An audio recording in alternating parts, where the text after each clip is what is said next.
दोस्तों नमस्कार। आज की कहानी है हरदोइया बाबा की कथा।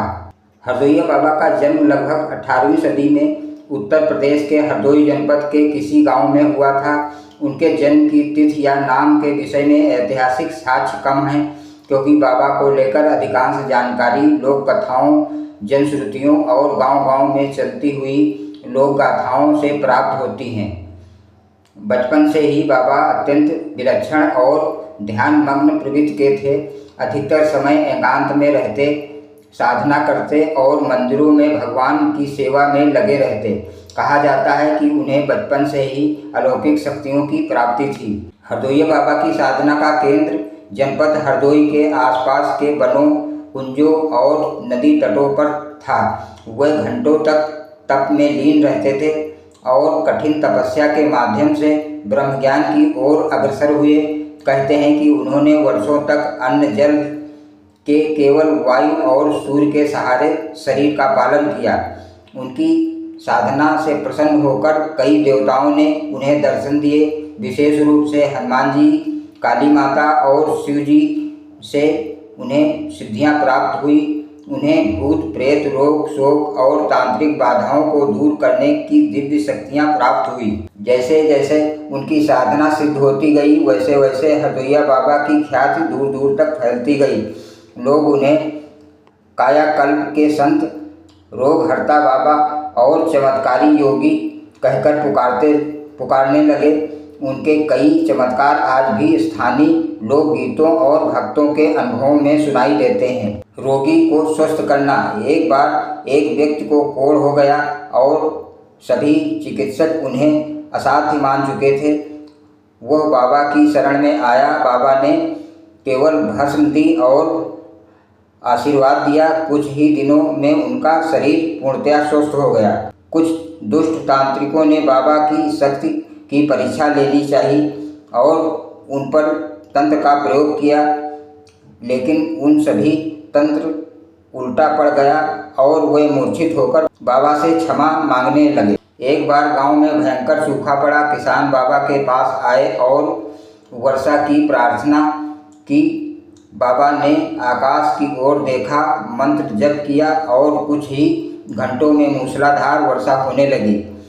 अनेक घरों में जिन लोगों को आत्मा या तांत्रिक बाधा होती है, वे बाबा के चरण रज या भस्म लेकर ठीक हो जाते हैं। बाबा की महिमा बढ़ती गई और भक्तों ने उनकी समाधि स्थल पर एक मंदिर का निर्माण किया। यही आज हरदोइया बाबा धाम के नाम से प्रसिद्ध है।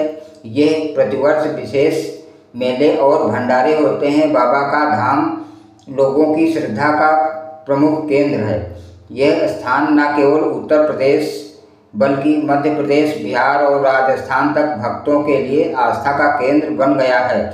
यहाँ आने वाले लोग बाबा के दरबार में सिर झुकाकर अपने जीवन की परेशानियों से मुक्ति पाते हैं। हरदोइया बाबा केवल चमत्कारी संत नहीं थे, वे एक महान उपदेशक भी थे। उन्होंने जीवन भर निम्न शिक्षाएं दी। सत्य बोलो, न्याय का साथ दो, भक्ति करो पर दिखावा मत करो। जो गरीब की सेवा करता है वही भगवान को प्रसन्न करता है। ईर्ष्या और द्वेष छोड़कर समाज में प्रेम फैलाओ। तंत्र मंत्र से नहीं, प्रेम, भक्ति और सेवा से जीवन बदलता है। उनकी बातें साधारण शब्दों में होती थी, लेकिन उनमें गहरा आध्यात्मिक अर्थ था। लोग उन्हें केवल गुरु नहीं, पिता और मार्गदर्शक मानते थे। हरदोइया बाबा ने अपने अंतिम समय का संकेत स्वयं पहले ही दे दिया था। वह शांत मन से समाधि की ओर बढ़े और कहा, मैं आज जा रहा हूँ, लेकिन जब भी कोई सच्चा भक्त मेरी शरण में आएगा, मैं वहाँ उपस्थित रहूँगा। मेरी समाधि भी मेरे समान जागृत है। इसके बाद उन्होंने अन्न जल त्याग कर समाधि ली। उनके भक्तों ने उस स्थान को धाम बना दिया, जो आज भक्तों की आस्था का जीवित प्रतीक है। आज हरदोइया बाबा का मंदिर और धाम एक बड़ा श्रद्धा का केंद्र है। भक्तजन हर सप्ताह और विशेष पर्वों पर वहां एकत्र होते हैं। नवरात्र, गुरु पूर्णिमा और बाबा के निर्वाण दिवस पर विशाल मेले लगते हैं। यहाँ पर विशेष रूप से भूत प्रेत बाधा से मुक्ति हेतु हवन, रोग निवारण हेतु भस्म वितरण, संकटों से बचाव के लिए नाम जप, विशाल भंडारा व प्रसाद वितरण भी होता है। बाबा का यह धाम केवल भक्तों के लिए ही नहीं, साधकों के लिए भी प्रेरणा का स्थल है। हरदोइया बाबा की यह कथा हमें यह सिखाती है कि सच्ची श्रद्धा, तप और सेवा से मनुष्य स्वयं को ही नहीं, पूरे समाज को भी ऊंचा उठा सकता है। वे एक जीते जागते उदाहरण थे कि आत्मबल और भक्ति और करुणा का योग ही संतत्व की सबसे बड़ी पहचान है। आज भी उनकी समाधि पर भक्तों की भीड़ यह बताती है कि संत भले ही शरीर से विदा हो जाएं, पर उनकी आत्मा अपने भक्तों के बीच सदा जीवित रहती है। हरदोइया बाबा की जय। जय संत परंपरा की। धन्यवाद दोस्तों।